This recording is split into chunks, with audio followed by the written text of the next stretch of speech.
Things between the United States and India are getting complicated and quite tense. Around 3 months ago, driving around New Delhi, you'd have seen billboards welcoming US Vice President JD Vance and advertising for a new Trump property in the suburbs. According to a spring 2025 Pew poll, India was one of the few countries globally where US favorability remained positive, and was one of only 5 countries where a majority of respondents had confidence in US President Donald Trump. I need to specify right now here from the beginning, I am not saying whether or not this is actually a good or bad thing. This is just something that is done with research polls. But then, in July of 2025, President Trump would go and announce a 25% tariff on Indian exports, citing India's continued purchase of Russian oil and arms, high tariffs on US goods, and non-tariff trade barriers. However, the latest twist in an issue that India thought that it had already resolved was the announcement of an additional 25% tariff on Indian imports last week, making it a hefty 50% penalty if India continues its trade with Russia, which honestly could have a massive effect. We just don't really know yet. An analysis done by Care Ratings, which is an Indian credit rating agency, anticipated that the direct export loss from these higher tariffs could be around 0.3, 0.4, or even half of a percent of India's entire GDP for the fiscal year of 2026, noting that India's domestic-driven economy would be able to provide some cushion, but it would still be a major blow. Additionally, the ratings agency would also say that India's services exports would remain outside the scope of these tariffs and would be able to continue to support the external sector. Reciprocating the acrimony, Prime Minister Modi would reiterate his commitment to India's Make in India initiative, which aims to boost local consumption and reduce dependency on imports, probably based on these readings. At the same time that is happening, meanwhile, negotiations are underway for a new bilateral trade agreement with the United States focused on sectors that remain outside of the tariff list, but it remains to be seen exactly what is going to happen. Because seriously, if you go and look at this, just imagine what a 50% tariff could potentially do to India's economy. And the $80 billion of annual exports to the US, which is around 17% of the total export market of India. That is a massive amount, considering domestic consumption is still relatively minor. Sectors like pharmaceuticals, textiles, and IT services could face massive cost spikes and loss of competitiveness against export competitors like Vietnam and China. This move puts a ton of pressure on India's trade strategy, even as financial giants, including Goldman Sachs and others, warn that these kinds of tariffs could slow India's already weakening GDP growth, which, although has been strong for many years, is something that has been slowing down somewhat, potentially cutting 0.3 to 0.6 percentage points off of their forecast. While it is that India's growth outlook for 2025 remains unchanged, sort of, for now as it is, the next few weeks of negotiations are going to be crucial and will probably change everything. But the whole reason that I'm bringing this up here in the first place is it's not just the economic issues where tariffs are going to create a bit of a problem for India. The geopolitical context of these trade tensions is equally critical. I did a video on it earlier this year, but the United States has remained relatively distant in its response to the military escalation between India and Pakistan in May of 2025, which occurred following a deadly terrorist attack in Kashmir. Its reluctance to intervene or even express support for India's blaming Pakistan for the terrorist attack created a sense of abandonment within India, sparking concerns about any US reliability as a strategic partner when India saw itself as under attack. This, along with India's perceived sense of a growing US rapprochement with Pakistan, which includes renewed trade talks, as well as President Trump's vocal interest in trying to mediate the Kashmir issue, something that India has not wanted, is something that further raises questions about how exactly they're going to be handling Washington's policies. The part that is really important to mention here is that as India's economic and security interests are increasingly becoming intertwined, the country is facing a lot of pressure internally to figure out exactly what it is going to do to recalibrate its global position, its US versus China strategy, with Russia acting as a kind of moderating variable in this new equation. Reports suggest that Modi is actually expected to attend the SCO summit in China, signaling India's policy of diplomatic diversification, not simply relying on US support. And some fear strengthened economic ties between India, China, and Russia could potentially bypass dollar trade, which could become a further catalyst for a weakening US currency influence. From all of this, my friends, it's important to state that although the relationship between India and the United States has definitely grown stronger over the past 3 decades, with growing cooperation in strategically important areas, there is an inherent tension that remains. India is committed to non-alignment, and this is something that clashes with the US preference for a more aligned strategic partnership, a direct ally that will follow Washington's lead. As analysts go and point out, India doesn't really care about alliances, and the United States doesn't really understand non-alignment. This fundamental disconnect is something that limits how much the two nations are able to align on certain issues. But with intensifying global polarization, India is inevitably at some point going to be forced to choose a side, which is a problem because economically, India is reliant upon both China and the United States, and militarily relied upon Russia as well as oil-wise. But of course, my friends, the question then is always, how exactly did we get here, and what is going to happen next? Well, to understand the future, we are going to first have to go and look to the past for some context. When I go and talk about this, unlike previous videos, we do not need to go back several centuries to explain what is going on here today. Just the complicated relationship that has developed over the past 80-something years, which is something that many people, when talking about things online, seem to fail to understand. I mean, you go and check any kind of news source, and it's either something that is super pro-Trump or super bashing Trump. There is really nothing in between that seems to reasonably explain what is going on in a way that is able to remove bias, and that is something that is infuriating. I myself have talked about numerous times that I am not perfect. I definitely am not, but I do try my best here on this channel to be able to present to you all in a way that is at least moderate.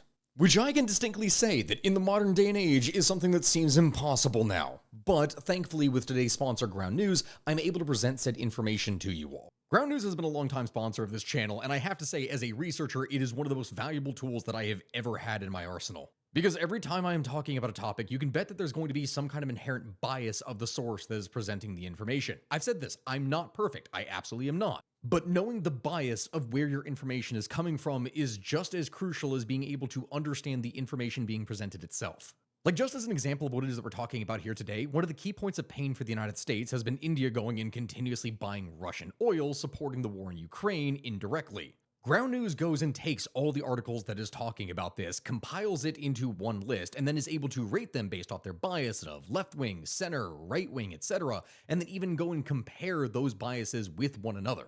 Bias comparison is just hugely helpful in this regard, and also I can see who owns the news that is talking about a subject, whether they're independent, if it's wealthy private owners, government sources, which you can always take that with a grain of salt for who's talking about what.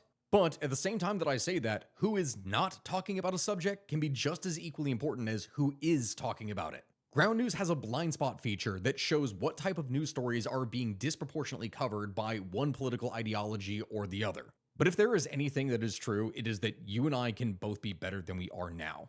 And so if you go to groundnews.com/history of everything or click the link down in my description, you can sign up for the Vantage plan, the exact same plan that I use in order to be able to present information to you all in the first place, and you can get 40% off. Stay safe and stay informed, my friends. The history of India's foreign policy since independence in 1947 is extremely important to this story. We don't necessarily need to go back further, but here, this is the key part that we need to mention.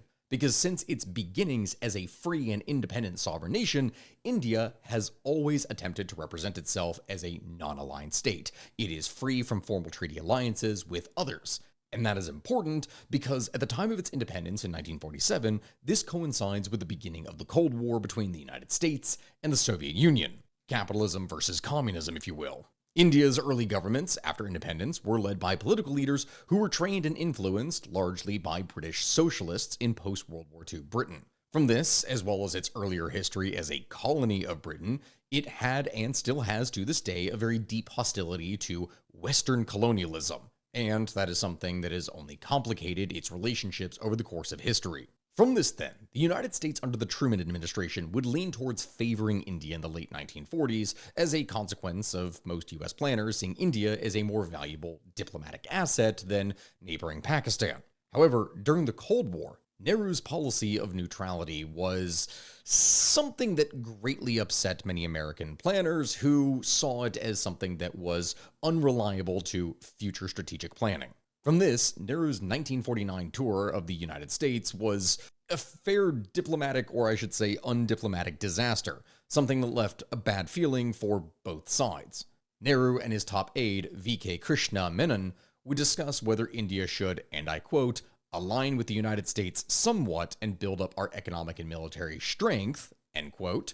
The Truman administration was quite favorable to this and indicated that it would give Nehru anything that he asked for, but Nehru refused, and from that would forfeit the chance for a gift of 1 million tons of wheat at a time when India was not only not self-food sufficient, it was suffering. Many people within it were outright starving. The American Secretary of State, Dean Acheson, would recognize Nehru's potential world role, but added that he was, and I quote, one of the most difficult men with whom I have ever had to deal with, end quote. Which, oh dear God, for that to be a legacy in history that's something, I will say. This would only be the beginning, and the relationship was going to get more complicated from there, both good and bad. First up, India would reject the American stance that it should not recognize the communist conquest of China under the PRC. But at the same time that it goes and recognizes communist China, the first major state to do so, it still does back the United States when it goes and supports the 1950 United Nations resolution that condemns North Korea's aggression in the Korean War. So yeah, okay, it does both. India also tried to act as a mediator to help end the war and served as a conduit for diplomatic messages between the United States and China. Although no Indian troops would take part in the war, it did send a medical corps of 346 army doctors to help the UN side, so something was done. But really, this is just one of the key points that showcase in the early years exactly what kind of role India was trying to take, and the kind of role that it would continue to take for the next 70 years. Meanwhile, poor harvests would force India to eventually ask for American aid for its own food security, which was given starting in 1950. In fact, in the first dozen years of Indian independence, from 1947 to 1959, the U.S. would provide $1.7 billion in aid, including almost $1 billion in just food. The Soviet Union would provide around half that much in money, just straight up cash. However, they would make much larger contributions of things in kind, whether that was infrastructure aid, loans, technical knowledge, economic planning, or other skills for building things with steel mills, machinery, etc. The Soviet Union was instrumental to rapidly building up India's early industrial base. And from that, you can then see, over the course of the early years of the Cold War, both sides were competing for Indian relations and favor. India knew just how valuable of an asset it was, and as such, would continue to make no commitments to either. Instead, Nehru, as both Prime Minister and Foreign Minister, would instead use his own rhetoric to attack both the Soviet bloc and the American bloc. Nehru would instead try to build a non-aligned movement, paying special attention to any new nations in the Third World that were released from European colonial status at the time. Which, this was fine for India in the beginning, until a conflict with China came knocking and things got significantly more complex. Yes, the Kennedy administration would openly support India during the 1962 Sino-Indian War and considered the Chinese action as, quote, blatant Chinese communist aggression against India, end quote. The United States Air Force would fly in arms, ammunition, clothing supplies to Indian troops, and the United States Navy would send the USS Kitty Hawk aircraft carrier from the Pacific Ocean to India, though it eventually was recalled before it could reach the Bay of Bengal since the crisis would pass. Because of this, and continued support by the Kennedy administration, relations between the two powers warmed considerably from what they had been over the previous decade. Well, until Kennedy gets his head blown off, but that's a whole thing other entirely. Yes, following the assassination of Kennedy in 1963, India-US relations would deteriorate over time. While Kennedy's successor, Lyndon B. Johnson, would try to maintain relations with India to counter communist China, he also tried to strengthen ties with Pakistan in the hopes of easing tensions with China and weakening India's growing military buildup as well. Something India was absolutely not happy to see. Then it gets worse, because relations would hit an all-time low under the Nixon administration over the course of the early 1970s. This being because Nixon would shift away from the more neutral stance that his predecessors had taken towards the India-Pakistan hostilities. He established very close relations with Pakistan, aiding it militarily and economically, as India, now under the leadership of Indira Gandhi, was starting to lean more towards the Soviet Union, and this aid would push them even further. He considered Pakistan a very important ally to counter Soviet influence in the Indian subcontinent, and from that would establish ties with China, with whom Pakistan was very close, and India was very hostile. You can see where this is kind of a bit of an issue. And then we get another war, and oh yeah, it gets worse again. The 1971 Bangladesh War, also known as the Indo-Pakistani War, led to a significant strain in US-India relations. Despite evidence of Pakistan's army's violence against its own citizens in East Pakistan, the US actually sided with Pakistan in order to continue talks with China, which was friendly to Pakistan, and we didn't want to piss them off at the time, providing military aid and diplomatic backing. This support included the deployment of the US 7th Fleet to the Bay of Bengal, which India viewed as a direct threat. The war would result in the creation of Bangladesh and a shift in the regional power balance, with India ultimately emerging as the dominant power in South Asia, at a time where it was not very friendly to the United States. Along with this, India also signed a 20-year treaty of friendship and cooperation with the Soviet Union in August of that year, something that would sharply deviate from its previous position of non-alignment in the Cold War and alarming the US because now it seemed that after all these decades and all this competition, India was firmly in the Soviet camp. Even more alarming, in 1974, India would detonate its first nuclear device, thanks to Soviet aid, becoming the first nation outside of the 5 permanent members of the United Nations Security Council to have declared nuclear capabilities. This move would contribute to a period of estrangement between the US and India that from that would last over 2 decades. But, once again, things change, and in rapid order too. The 1980s and 1990s would see a gradual shift towards increasing engagement between the US and India, driven by India's economic reforms in 1991 that were necessary, mostly due to the horrible failures of the more socialist institutions there and the utter collapse of the Soviet Union, which opened its markets then to foreign investment and facilitated much greater interaction with the United States, and more importantly, its market. The economy would respond with a massive surge in growth, which would average 6.3% annually in the 1990s and the early 2000s, a rate that was double that of earlier timeframes. Shortages all but disappeared. On the eve of the reforms, the public telecom monopoly had installed 5 million landlines, and that's it, over the entire country. And there was a 7-year-long waiting list in order to get a new line. It just wasn't something that could happen unless you could bribe someone. Because again, state-controlled socialist institution. Then, in 2004, private cellular companies began to sign up new customers at a rate of 5 million per month.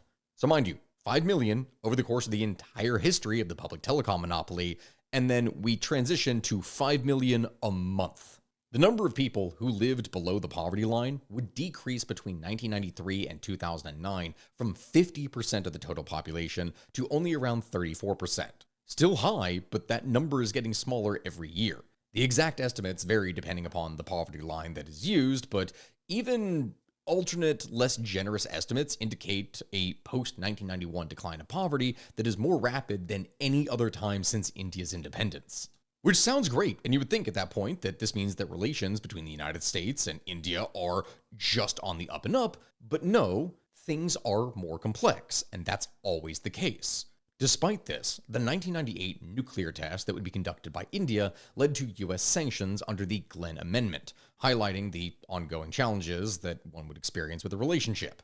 President Bill Clinton would impose economic sanctions on India, including cutting off all military and economic aid, freezing loans by American banks to state-owned Indian companies, prohibiting loans to the Indian government for everything except food purchases, and prohibiting American aerospace technology and uranium exports to India, along with requiring the US to oppose all loans requested by India to international lending agencies. It was pretty strict measures, but ultimately these sanctions proved completely ineffective. India was experiencing an extremely strong economic rise, much in the same way that China had been, and while you would think, oh, well, wouldn't trade sanctions with the United States affect this? Kind of, but trade with the United States at this time was a much smaller percentage of India's GDP than it would be later on. Along with this, the only other country to follow suit with the United States was Japan, with launching direct sanctions. Most other nations just continued to trade with India, making the sanctions ineffective, which as a result were soon lifted. Afterward, the Clinton administration and Prime Minister Vajpayee would exchange representatives to try and rebuild relations. But this period would also witness the beginning of more strategic dialogue, setting the stage for future deeper cooperation. And as India's economy began to take off and its rivalry with China was going to increase, India, in the eyes of US planners, became a much more valuable partner in the region than Pakistan. And honestly, perhaps nothing exemplifies that more than the 2008 nuclear agreement. The US-India Civil Nuclear Agreement, signed in 2008, was a significant milestone in bilateral relations. This deal would effectively end India's nuclear isolation and pave the way for closer strategic cooperation between the two powers. It allowed India to access nuclear technology and fuel from the United States and other countries, despite the fact that it was not a signatory to the Nuclear Non-Proliferation Treaty, or NPT. This agreement was seen as a recognition of India's responsible nuclear behavior and its growing role in global affairs, which it was really starting to take off with. US-Indian relations, from the 2010s to the present day, have continued to see significant deepening aspects for strategy, economic, defensive ties, all things being driven by shared concerns about regional security, global challenges, and economic opportunities, as well as, of course, rivalry with China. This period would witness a transformation from a relationship marked by occasional tensions to a strong strategic partnership where it has remained for arguably the last 20-something years. In fact, during Prime Minister Modi and President Obama's final meeting in the White House in 2016, the United States would elevate India to a major defense partner, a status that no other country held. An expansion of the 10-year defense agreement renewed in 2015, the designation, which became law in August of 2018, meant that India would enjoy some of the same benefits of being a US treaty ally, such as access to defense technology, without the alliance ever really being a formal one. In a speech before Congress a day later, Modi would celebrate his country's growing diplomatic and economic ties with the United States, and 2 months later, the US and India would sign an agreement on deeper military cooperation after nearly a decade of these negotiations. That would first take place under Obama and then was effectively completed and expanded upon by Trump, which is important to say here, because from here, my friends, the first Trump term comes and things get very interesting. Because yes, while defense ties between the United States and India would strengthen during Trump's presidency with initiatives like the creation of the Tri-Surface Exercise, Tiger Triumph, and the relaxation of defense export controls, there were also a number of points of contention. The US was critical of India's purchase of S-400 missile defense systems from Russia, even threatening sanctions under the Countering America's Adversaries Through Sanctions Act, the CAATSA. However, the Trump administration ultimately chose not to impose these sanctions, acknowledging India's strategic autonomy, which is important to mention here then, but it doesn't necessarily always work out. Because one of the most significant issues ended up being the Trump administration's revocation of India's preferential trade status under the Generalized System of Preferences, GSP, in 2019. This move was a response to what the US perceived as India's protectionist policies and market access barriers, as the government would unfairly support its industries to a point to make them, well, competitive in areas where they should not be and block out US companies. The revocation led to increased tariffs on Indian goods, straining bilateral relations, and talks would continue for another year. From here, at a rally in 2020 with an audience of more than 100,000 people, President Trump would later go and praise US-India relations and Prime Minister Modi's leadership. The two leaders would announce plans to work together on counter-narcotics and mental health. India would agree to purchase $3 billion in US military equipment, and US-based oil company ExxonMobil would announce a deal with the state-owned Indian Oil Corporation. Which sounds great, but despite years of negotiations aimed at resolving trade issues, officials still did not reach a full agreement, with divisions remaining over agricultural products, tariffs, and other areas. And so from there, that's where we then enter the Biden years.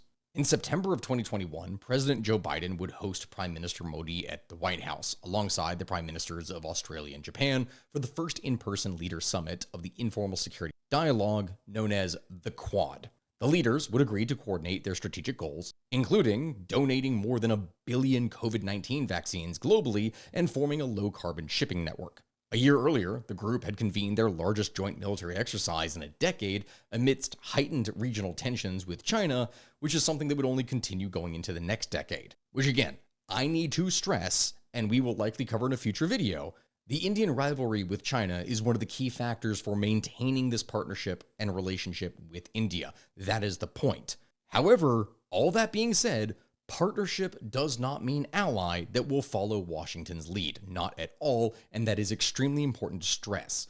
As we have shown over the course of this video, India has never been one to willingly follow someone else's lead. They just do their own thing. India's pursuit of strategic autonomy, especially its engagement with Russia and China, sometimes puts it at odds with US foreign policy. While the US did try to position India as a counterbalancing force to China, India's actions, such as signing the $5.43 billion deal with Russia for the S-400 missile systems that I mentioned earlier, underscores the fact that it's gonna do whatever it wants to get whatever it feels like it needs.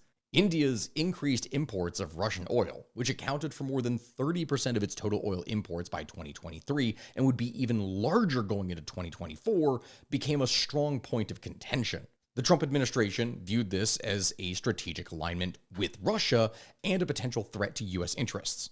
Trump's tariff threats and social media outbursts over Indian energy policy reflects exactly this, which that then brings us to this year, and today in August of 2025. Going back to the beginning of this year, the Indians sought an early visit to Washington by the Prime Minister to try and advance and develop bilateral ties. Shortly before Modi's mid-February 2025 trip to Washington, India would unveil its 2025 union budget, with elements seemingly designed to try and avoid US imposition of punitive trade tariffs, and that budget featured unilateral tariff cuts on several items that were important to America, like luxury cars, electronic goods, and high-end motorcycles, things that had been a point of pain for America for quite a long time, and this seemed to be a gesture of goodwill that some things were going to be removed in an effort to further trade negotiations. At the Trump-Modi meeting on February 13th, the Prime Minister would announce some additional tariff cuts as the two leaders launched a new initiative,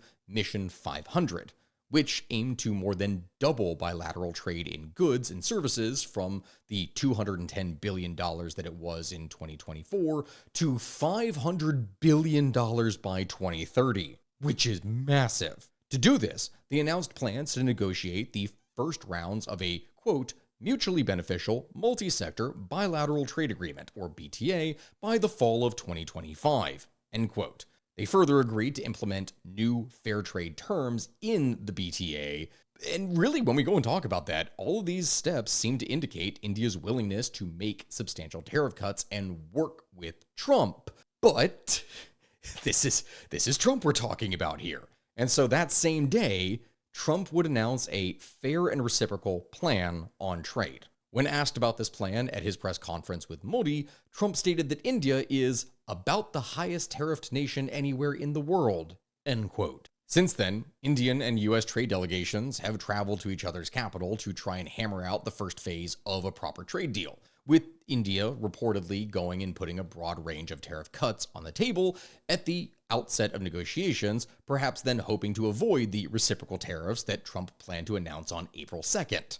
However, when the White House would issue its list of 60 countries that would have new tariffs of more than 10%, it included not just a 10% rate for India, it included a 26% rate. India, therefore, had not actually managed to escape US plans for reciprocal tariffs to go into effect 1 week later on April 9th, which seemed bad. But, as we know from what actually ended up happening, prior to that time, the president would issue an executive order suspending all reciprocal tariffs, except on China, for a period of 90 days, as many countries would respond to the threat of new tariffs by reaching out to the US to discuss trade deals, which largely ended up succeeding in the favor of the United States. So, what does that mean for India here?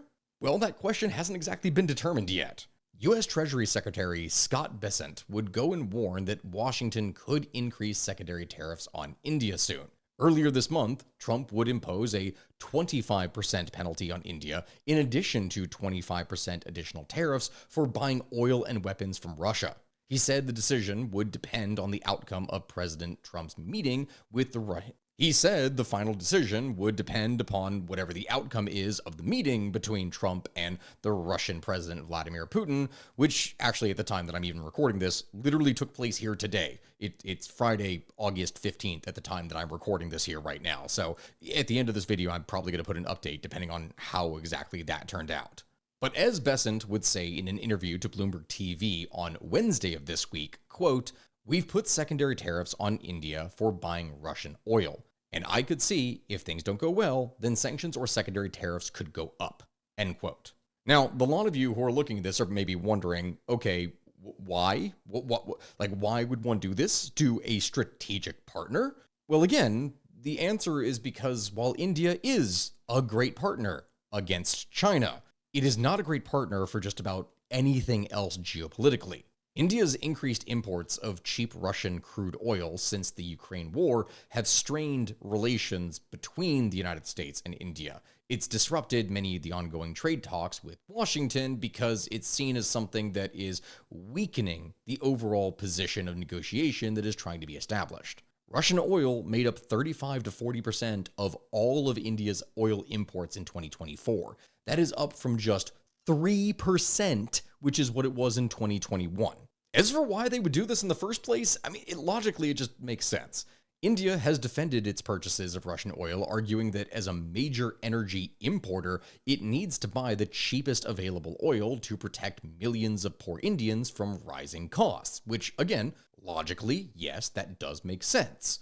But at the same time, it comes at the cost of literally fueling Russia's expansionist goals in Ukraine. Does that matter to India? No, not really. India has done what is seen as best for India since the moment of its independence.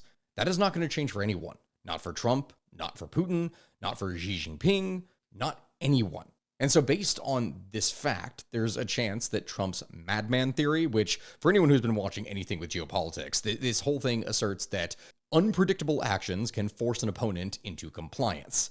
Which, yes, we have seen this. And we have seen it work time and time again this year in 2025 with the trade negotiations and the back and forth, and oh dear God, it has been a headache trying to process everything that has been happening. This, while it has been effective in dealing with many countries around the world, may not actually be effective when applied to India. It's a nation that prides itself on its strategic autonomy. And so some argue that by imposing tariffs on India, the United States may not only risk the economic cooperation that they have, but also that it may be driving India more towards greater alignment with Russia. In today's world, power is utilized with both kind words as well as weapons. That has been the hallmark trait of Trump's negotiations for the past 8 months. You could say that it's similar to speak softly but carry a big stick, except in this case it's speak very loudly while waving the big stick around at the same time. In response to all this, even though Modi was closer to Washington and still technically is, he now appears to be reviving India's strategic autonomy. He is re-engaging Russia, Brazil, and even seems to be opening up some dialogue with China following years of strained ties. Now, that last one is unlikely to amount to anything positive considering geopolitical tensions and what is going down with the India-China water issue, but that is a whole other video in and of itself. Either way, as India goes and diversifies its export markets and becomes the world's factory, largely replacing China, which again, I know I've said it again, this could be a whole other video, its dependence on the United States market might decrease. Or, theoretically, by that logic, it could have the exact opposite effect considering the US's status as #1 buyer. India could choose to retaliate with its own reciprocal tariffs or reinstate a digital tax on US tech firms. We don't know.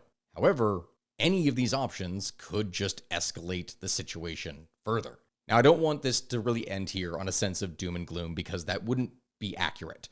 All of this being said, despite the tensions, the relationship between the United States and India is still quite strong, especially due to the fact that it has many shared interests. Public sentiment in both countries remains rather positive, suggesting that despite these disruptions, strategic needs are probably going to be enough to prevent a full breakdown. As for how the future will turn out, though, well, India's need for US markets will affect negotiations, to be sure, yes, but its need for strategic autonomy is something that will necessitate diversifying future trade partnerships, even as both sides work towards a bilateral trade agreement now. The resolution of this trade dispute will depend on the ability of both of the nations to balance their economic desires with their geopolitical strategies. The United States and India might find common ground when dealing with something like China, but on any other issue, the road is something that is quite rocky, and a resolution may not necessarily be possible. What that means for the future, then, who can really say? But you can bet that we're going to be talking about it and how it is that we got there in a future episode. My friends, thank you all very much for watching. I appreciate it. And if you could let me know in the comment section below what kind of things you would like to see here next. I got a lot of things to cover here. Oh dear God, there are way too many things to do. If you have anything that you would like to see, let me know. Buy my merch. Join me if you want to actually travel and see the world. We are launching a trip. We actually just launched the trip today at the time that I'm making this here to Greece. We also have some spots still available for Thailand, though those are disappearing pretty fast. If you want a cheaper trip, definitely go and check that out.